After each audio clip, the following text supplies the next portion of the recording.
My name is Elly Tumwine, Yatamba.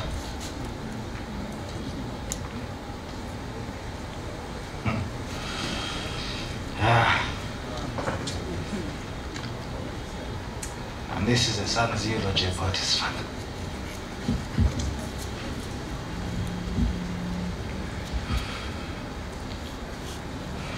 "35 years of training, now the work begins."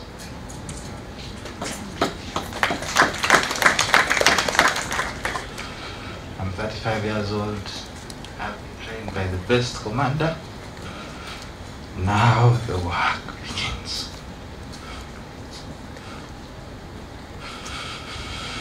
Ooh, okay. My speech or my eulogy, I'm going to speak English. Then I'm going to try to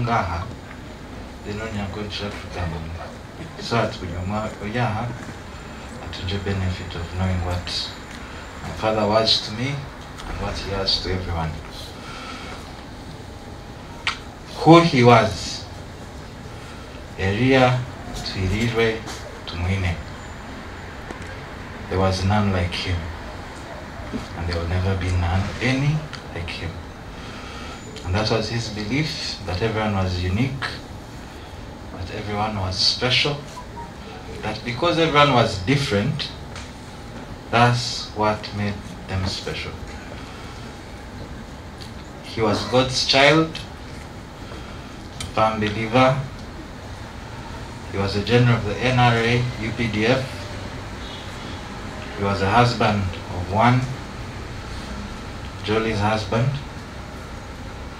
He was a father of many, both literally and figuratively. The brother to rely and count on, an anchor to his siblings, a friend in every time of need, an artist and designer, a teacher of many subjects, a farmer with a deep love for the Ankole Longhorn, a lover of music and a creator of some, a patron of many associations and clubs, a man of culture, especially the Ankole culture, a student of nature and God's design, a very practical man, philosopher and avid reader, and until recently a very avid YouTube watcher. He was an original. There will never be any like him. What he taught. It's never too late to start doing the right thing. What's down versus what's up. Echibuka wagulu, tega wansi. Use your intellect to help people on the ground. No one knows everything, and no one knows nothing. The biggest room in the world is the room for improvement. If you want to run very fast, run alone. But if you want to go very far, run with others. The future belongs to the organized, and the better future to the better organized. Spend time on the most important aspects of life, especially time with others, rather than being ruled by clocks or watches.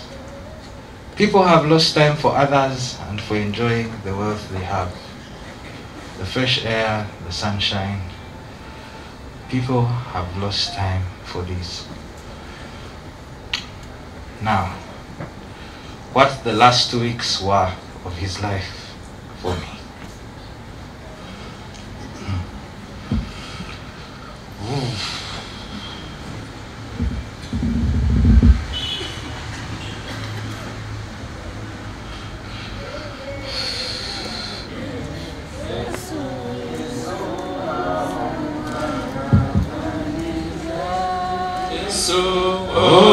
Musai kunasisa neba Many have spoken of his past, many have spoken of his present. I will speak of the last 2 weeks of his life. Our last 14 days with him were a furnace, a true furnace,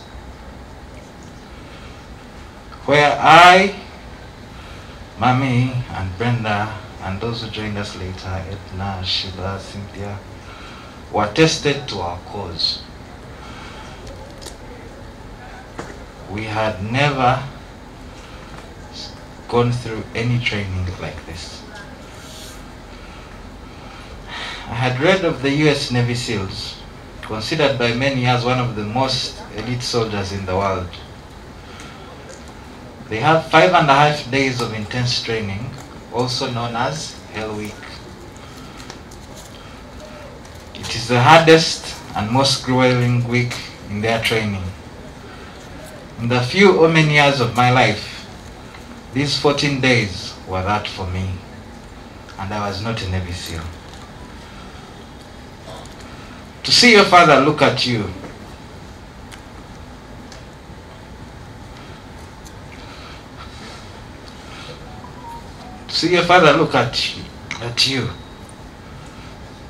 and tell you the words you fear the most. Not with his mouth, but with his eyes, and in Daddy's case, with that one eye, is one of the hardest things I have experienced.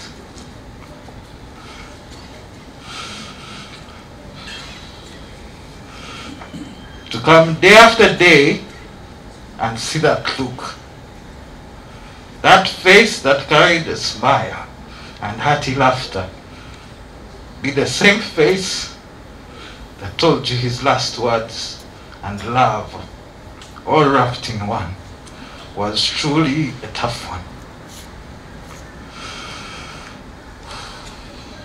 But we had help, and it carried us through.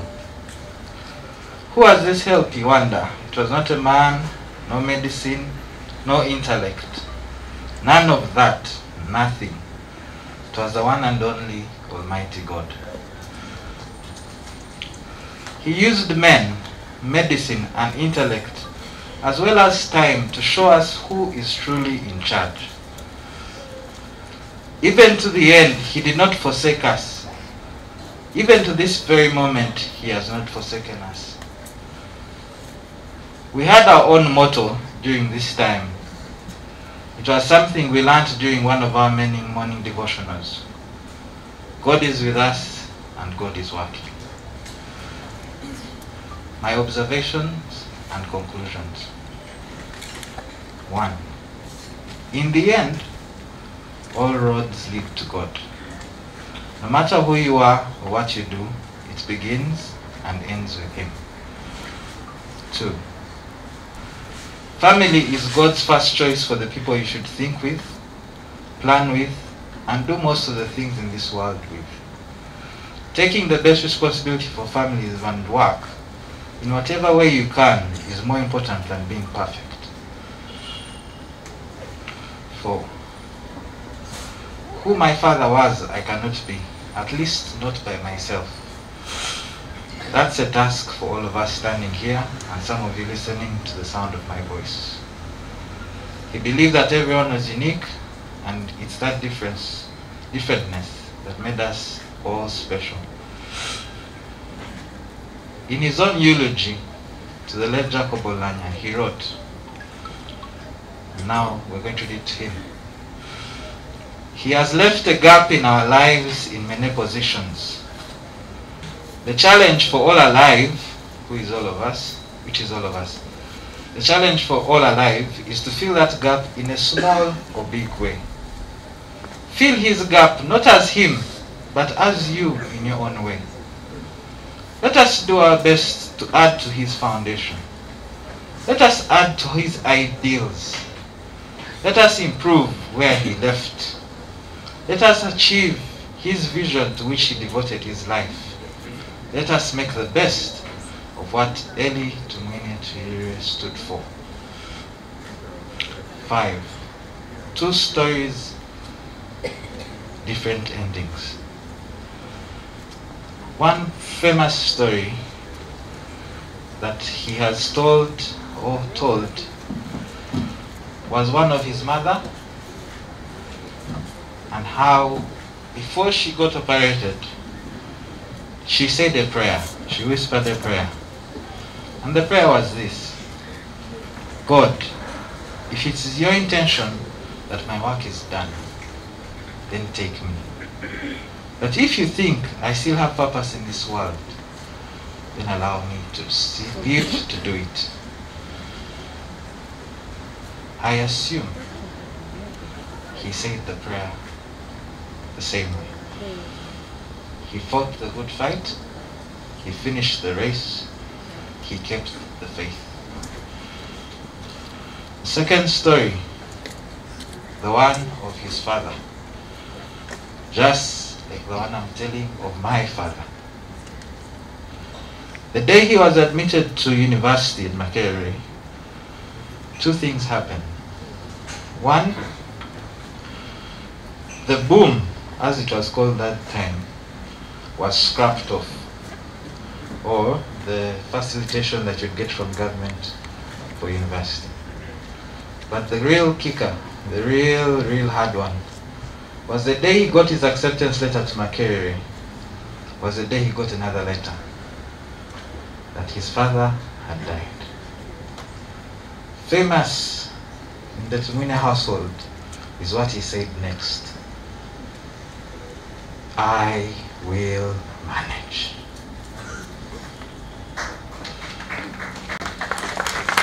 Now, history has repeated itself, but differently this time. I was there, and I saw it happen. And this is what I told him: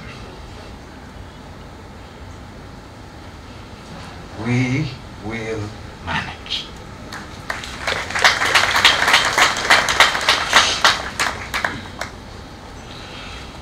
We will manage.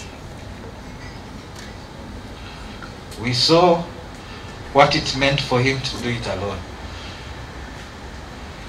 I think that was the essence of why he did what he did for us. That he would never have to answer the same, that we would never have to say, I will manage. But he built in us the we will manage.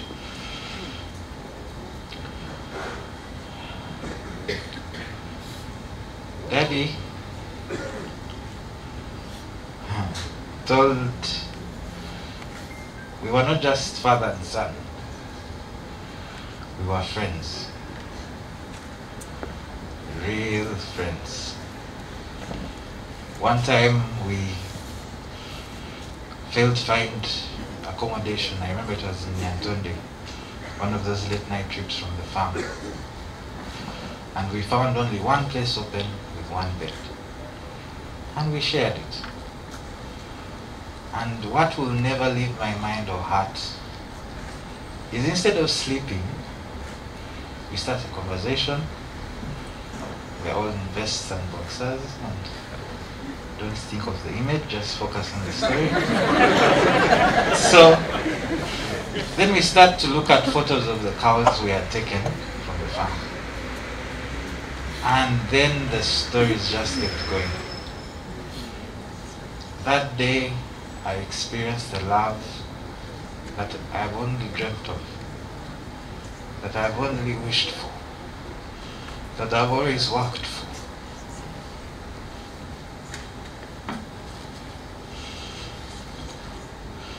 That day, I saw my father be my friend. It's that look. It's that look that I later learned to read. The look that you'd give me and you'd know what's happening.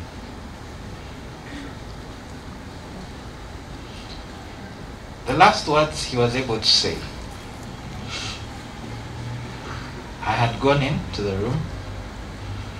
He was seated, looking up, and in the Elly Tumwine fashion, we started talking about things like it was a regular day at the farm. Did we do this? We have to do this, we have to do this. Go and do this. And I looked at him and said, does he see where he is? Does he know what's happening? And him, it wasn't about what's happening, it's what you're going to do after. That's the training he always prepared us for. And that's the training that I think will carry us through. It is not what happens to you, it is how you respond to it. It is how you respond to it. When I left, as I was leaving, I told him, Daddy, I love you. He said, I love you too. When I came back with Mommy, he was trying to catch his breath, but was still able to talk. And then he asked for his phone. And Mommy said, but you're not strong enough. Why don't you tell him what you want to tell him? He said, no, give me my phone. And I saw him put in his password.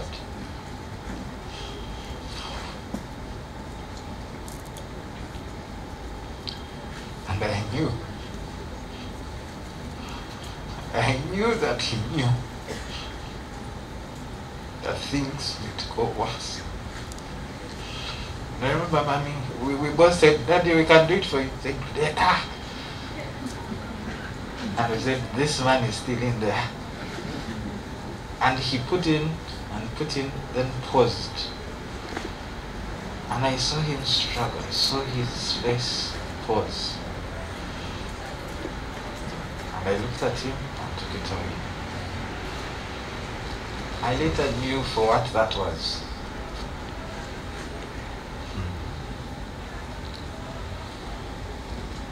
Daddy had a tablet where he writes his thoughts, his ideas, his dreams, his newfound and acquired knowledge about how you want to shape the world. That's where he was opening for me. I told Mommy, I said, you know, you told me this, but I'm figuring out what it was for. And in that moment, I knew that the work had begun. My work was one, my job was one, Nairobi. Prepare them for what's about to come. But he did not let me down. All the sleepless nights, the arguments, the laughing, the sharing of ideas between father and son, they were not for nothing. They were for something, and something has come. And the time has come. The difference is, where he was alone, I am with many. And I think that's the biggest legacy for him. The biggest legacy for him is where he was alone, I am with many. My siblings, my mother, I will be with you.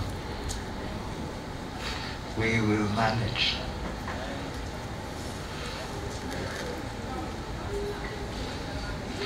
He showed us how. Now it's time to show him off. It's time to allow God to show people that the person who sits far, the person who decides to rid himself of pleasures for now, to avoid other people suffering in the future, that's who our Father was. That's who your husband was. And that's who he'll always be. Not just to me, but all of you. A man unlike any other. I end with a verse from the Bible. Actually two, but I will read only one in the interest of time. The takeaway one, which I will not read here, is Proverbs chapter 4, verse 1 to 25. The one I read here is 1 Chronicles 28, verse 9. And it reads, "As for you, my son Solomon," I'll change Solomon to Dawdi. "As for you, my son Dawdi, know the God of your father, and serve him with a whole heart and a willing mind. For the Lord searches all hearts and understands every intent of the thoughts. If you seek him, he will let you find him. But if you forsake him, he will reject you forever." Rest in peace, Daddy.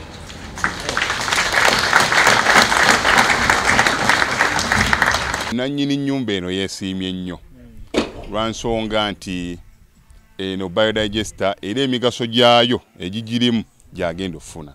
Ekisooka tagenda keera lunaku agambe nti bannange septic yajjudde nti nno ajja aleeta ekimotoka ate kimuggyako ssente ng'olwedde yagizimba. So biodigester tegenda keera ku makya nti ejjudde. So nabwekityo ogwo mugaso gwe gusinga kubanga eri gundi yaffe twagikolanga naye ate era still ng'ejja n'ekulya lwa nsonga nti ebeera etuuka n'ejjula, so etuuka ng'esigala ekulya wadde ng'ate wagiteekamu ssenteyo nnyingi. Ekyokulala nti beauty ye egenda vaayo eya compound nti nno pavers zigenda kuva eri engulu yonna gye mulengera paka eno amazzi era gagenda draininga gano ag'enkuba nga gagenda mu kaala akali ebbali awo nti nno beauty y'olujja egenda vaayo bulungi nnyo. Newe manjagala simbawo muddo kisoboka. Aha. N'oba oyagala simbawo muddo ogwo kubanga kati singa owa kamera waffe akulaga nti nno system ogira nti eri wansi fuuti 2. Kweno level kwe tuyimiridde. Aha, wansi fuuti nga 2. So omuddo kakube guyina emirandira gitya guba gujja mmera. Yes. Bannange tetukolera bagagga bokka. Ate era tetusijja bayita baavu. Omuntu wa wansi omufuna mpola. Fenna gye tuggwa. Nange ndi mufuna mpola. So sikolera bantu sina kika kye ngamba mbu nno nkolera baneeno. Wabula buli omu era buli omu nga bwozze bwe tukola ki bwe tukwata. Kati Alhira Holdings Uganda Limited tusangibwa Kamoocha, Prince Charles Drive, Plot 45. Kamoocha we wali offices zaffe.